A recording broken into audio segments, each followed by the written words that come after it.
welcome to my YouTube channel. A few moments later.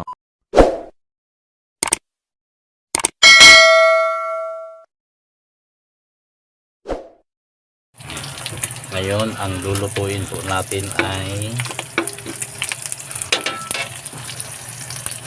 toge,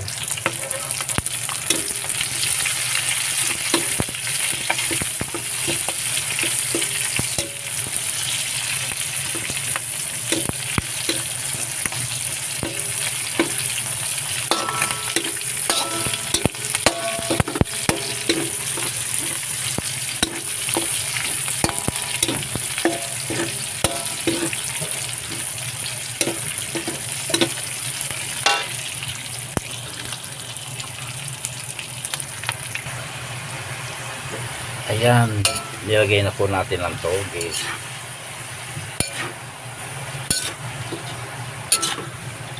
Sana po tapusin nyo po yung video para malaman nyo kung ano ang nilalagay ko pampasarap. Basic lang po ito, pero ito po ang best seller namin. Binabalik-balikan po itong toge na ito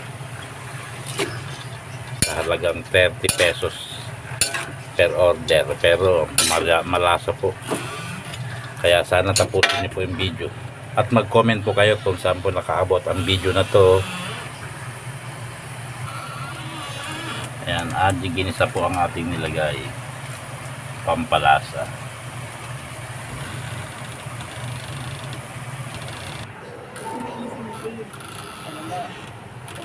Meron po siyang garlic powder,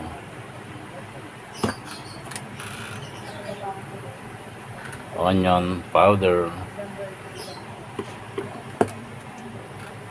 at paminta powder.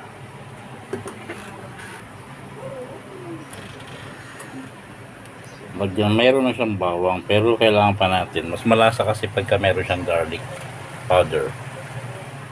Promise, try nyo po. Yan, 2 cup o 2 spoon. Tsaka yan naman natin ang onion powder. Yan.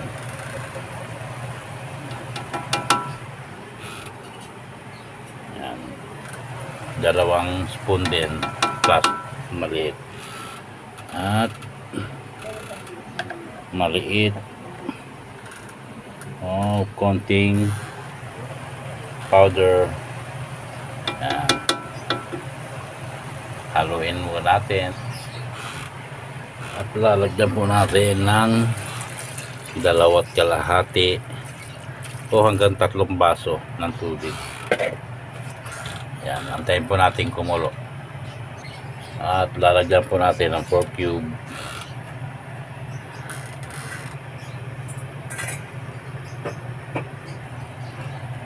At hindi po mawawala ang oyster sauce.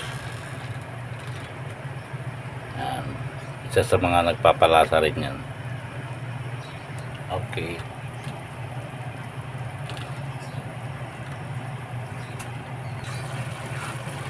Ayan po, kumukulo na.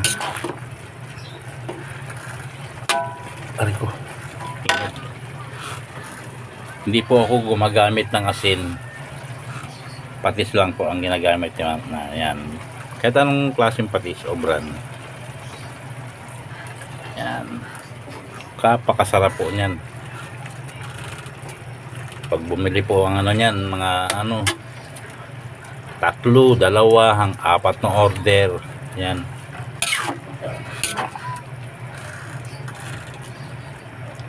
Yan, luto na po siya.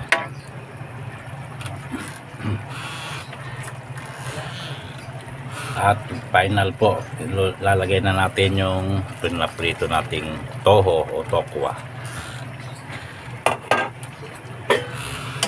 Okay na po, hanguin na lang.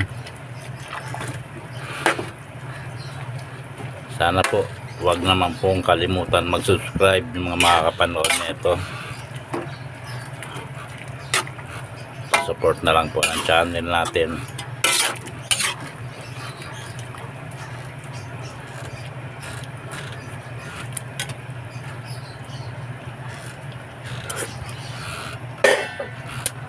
Okay na to.